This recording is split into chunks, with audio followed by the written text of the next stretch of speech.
Hello and welcome to Along the Way Life's Journey. I'm your host, Carl Buccellato. I'm going to come to you to speak about things that are going on in this country of ours and around the world. I will admit that this whole show is really provoked by a literal conversation that I had, a text conversation I had online within the last day or so on Facebook. And in that conversation and somewhat of a debate, I had discourse with a person and a couple of people actually who were referring to what's going on in the um, demonstrations going over all over the United States at the various universities. And for the most part, they were saying that they thought they were justified and that they thought that believing the propaganda that they'd heard, that Israel was involved in genocide. And so we did have a rather lengthy conversation, and I thought it appropriate for me to make some comments about this. They were going to physically destroy the university.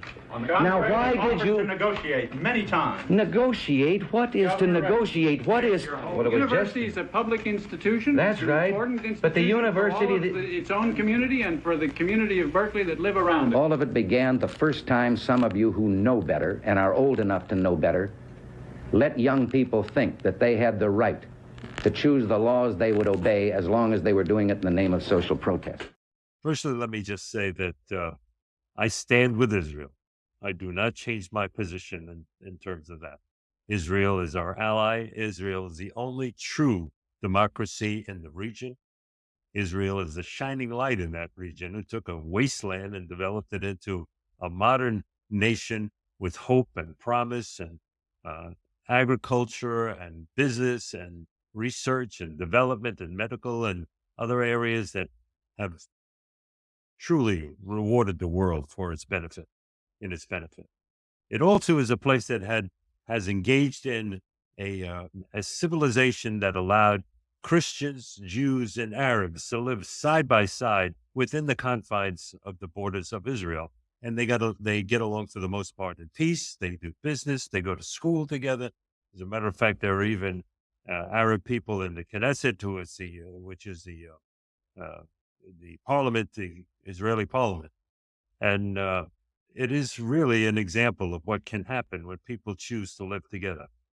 It is also, unfortunately, in the midst of a number of its neighbors who hate Israel, and they are determined to take it away from the Jewish people. And some of them who are zealots, and I won't say Muslims because that's a general category for billions of people, not all of them are zealots, but there are radical Muslims that are involved with sponsoring organizations such as Hamas and the various other groups whose intent it is to truly use that word genocide, to wipe the Jews off the face of the earth. And as I've said in previous shows, to do the same to the Western culture. And Iran is a nucleus of that, feeding those issues of military hatred and disgraceful activities in their attempt to annihilate Israel. But I want to go back to the original comment. What we see happening at the universities around the United States is a terrible thing to see. But I think if we look closer, we recognize that they in part are the same things that happened with the Black Lives Matters, the same thing that happened after riot, with down with Wall Street and so forth. And if you look closely, you will find many of them, the demonstrators, are the same people. They seem to go from event to event, from distractive cause to distractive cause. And they seem to be a core of militant organizers that are being funded and supported with activities right down to the posters that are the same all across the country. I mean, that's rather ironic that many of them are handmade, of course, but some of them are mass produced and distributed in advance of the demonstration. So what does that tell us? It tells us that the issue of the demonstration and the hatred that's going on in this country is not the root problem. It is a symptom of the problem. The problem itself is that there is a core of people, global believers, who think that the United States is much too strong for them to accomplish their goals of one world order. So they are attempting, now this is going to sound like conspiracy theory, but bear with me. I'm going to give you some evidence that will prove this out. They are attempting to diminish the United States and its values from within, to set up division between the people, to set hatred, brother against brother, white against black, Christian against Jews, Muslims against Christians and Jews, Democrats against Republicans. All of these dividing points have a foundation, and the foundation is the sponsorship by a core, and that core of people is funded primarily by one source. It has many, many people contributing to those funding, but it's coming out of one location or one source, and that one source has hundreds of sub-sources and companies that provide funds through these different organizations. Okay, so let's talk a little bit about what that means and how this came about. Now, everything I'm going to tell you this morning comes directly out of knowledge and directly out of experience and observation. So let's start from the issue of why people would want to divide and diminish the United States. Because the United States is still the shining light on the hill. It is still the one central place in the world where people seek to come because of freedom and opportunity to pray freely, opportunity to become educated and to assimilate into a community and a society that for the most part embraces people and brings them up by the bootstrap and helps them to become prominent and meaningful citizens of our culture. It's happened in every generation for the last 200 years. People come in, they're immigrants, just like the immigrants that are coming across the border today, and they seek to become a part of America. They become citizens, they learn the language, they have families, they create businesses, they add to the culture and to the economy of the United States. And this country is the greatest example of what is possible on earth that has ever existed as an organization, as a country. So we look now and we see, of course, that there are many millions of people coming across the border that are not fitting into that category because they are being brought here for another reason. They're being brought here for cheap labor. They're being brought here to affect and impact the political structure of the United States. They're being brought here to create division. They're being brought here and they're being sponsored and supported with funds. And rather than them following the tried and true path of the immigrant, getting a job, learning the language, becoming citizens, they are receiving and seeking handouts like no other group has ever received in history. And it is working as a divisiveness in the United States. There are many people who say, why should we pay our tax dollars to provide all of these resources and benefits to these people when we have so many American homeless, when we have so many veterans on the street? Why don't we take care of our people? And it's because it's part of an agenda. It's as simple as that. It's part of an agenda. So why? How could this happen? Again, I want to remind you that what I'm going to talk about may seem like a conspiracy theory. Well, conspiracy theory may very well be an accurate statement, but it's not a theory without fact. Conspiracies do exist, and they have existed in this world for a long time. This particular conspiracy is founded under the allegiance of a particular man by the name of George Soros. Now, I know you know his name. You see it every once in a while. You don't hear it very often because he is very integral in controlling the press. He's a very, very powerful, wealthy man. And I'm quite sure that since they've shut me down 2 or 3 times already with this broadcast, after I say what I'm about to say, it may go off the air altogether. Who knows? I don't know. But I do know this. George Soros is a man who's 94 years old. He was born in Budapest, Hungary, of Jewish background, but he is the world-renowned anti-Semite. There is no doubt about it. He worked diligently against the Jews during the 1940s. He was born in 1930, so he was just a young boy during the Hitler regime, so he couldn't have been prominent. But in 1930, there was a book written called An Open Society, and this has become the Bible for George Soros. because it is the path that he has taken throughout his life. George Soros is a billionaire with $7 billion in assets in the United States. But he has previously given away to the George Soros Foundation and subsequently to the Open Society Foundation $32 billion that he has earned over his lifespan. $32 billion that he has earned in very nefarious ways by manipulating currencies in many countries and bringing Hungary itself almost to bankruptcy, to the point where they banned his activities in Hungary. They were also banned in Russia. They were also banned in Germany. They've been banned in many places around the world, because what they have done is they have taken the political position that there is an elite core of people in this world who will and should direct the activities of the remaining population. They also believe, as Bill Gates has stated openly, that we have 6 or 8 billion people on this planet, and it's far too much for the planet to sustain. So we should only have somewhere about 1 to 2 billion people. Well, that gap in between talks about something horrific. They don't openly and publicly say it, but it talks about how do we eliminate those people in between? How do we eliminate the governments that preserve and are willing to fight for the right for democracy? How do we do those things? You know, we've been talking in the last couple of weeks back and forth about this atrocity that took place in Israel with Hamas attacking and killing and slaughtering 1,700 people. And then Israel is defending itself and going into the Gaza Strip to eliminate Hamas. And thousands of more people have died. These are all part of the tools of division to get people to debate and disagree with each other. Yes, those wars exist, and they are horrible, and wars should never exist. Man should never destroy man. But there comes a time when governments and countries must defend their people, and they must defend them properly. And when we intercede with that, we intercede with the true nature of what law is about. But let's come back to George Soros.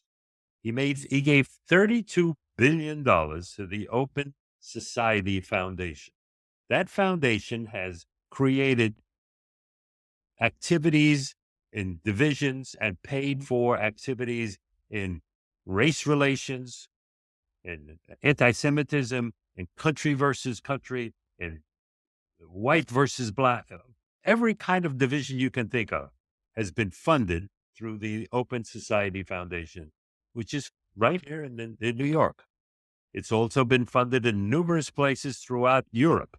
He is considered responsible for the migration into Europe. He is considered, and his agencies are considered responsible for the activity that brought millions of immigrants from Africa and the Middle East because of the activities that were sponsored by this organization, creating wars and destruction. And people were driven into Europe with the foundation format of changing the culture of the European society. And it has accomplished it.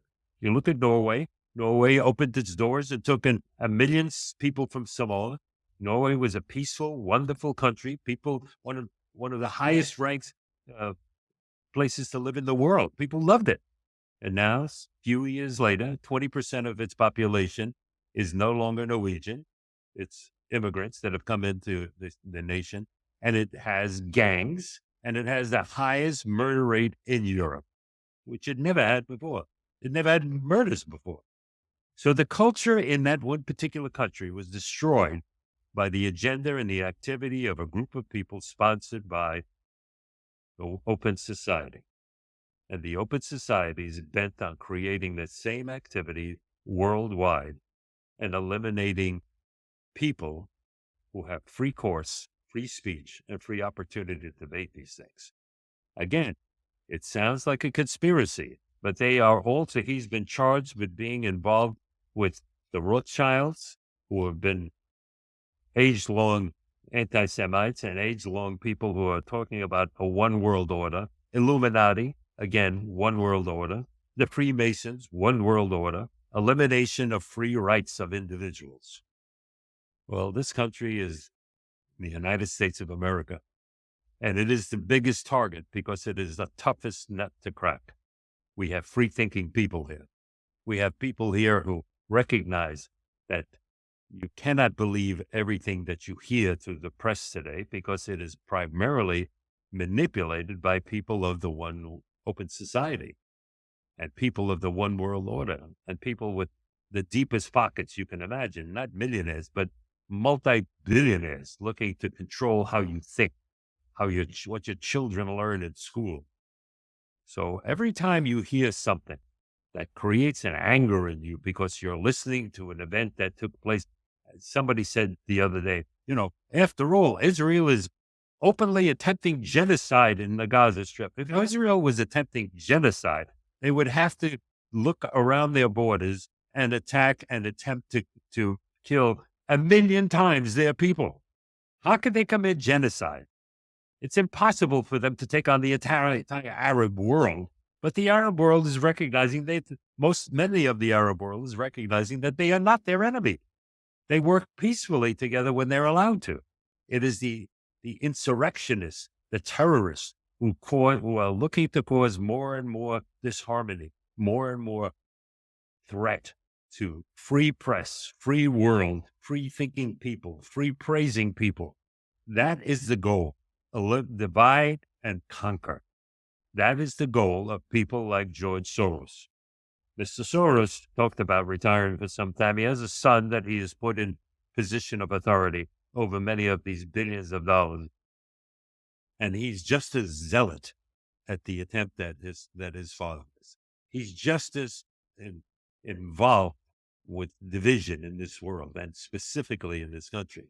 So does it surprise us that this son, who now has massive control of funds, massive control of satellite companies and organizations, LLCs all over the United States, does it surprise us that he's made numerous visits to the White House? What would a man like that have to do with the White House? But he's there, and he's received because there are people in our own government that believe in what they're doing and supporting it. Free speech is essential in this country. And if I get cut off because I'm speaking these things again, which I've been 3 or 4 times already, not by YouTube, but by other social media, they have knocked me off because I've spoken truth. There is nothing in this statement that is embellished in any way. There is nothing in this statement that is designed to create an agenda or a preference for a political organization. This is the destiny of freedom we are talking about. This is the destiny of mankind as free, living human beings on the face of this earth. I think that's the way God intended it. I don't think he intended a master race. A number of people have attempted that in the past. In the 1930s and 40s, the master race was responsible for the death of tens of millions of people, not only Jewish people, but Christian people and Muslim people and other different nationalities and Russians all over the world fell to the gun of Adolf Hitler. We can't allow this kind of thinking to exist.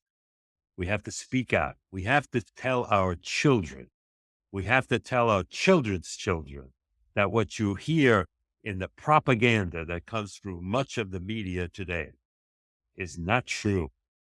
It is manipulated to make you think a certain way.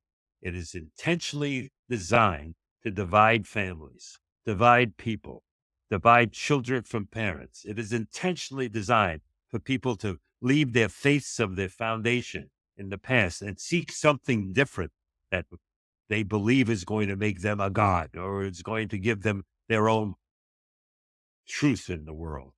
There's one truth in the world. It's a simple truth in the world. Love thy neighbor as thyself. Remember that God intended us to live together, not at odds.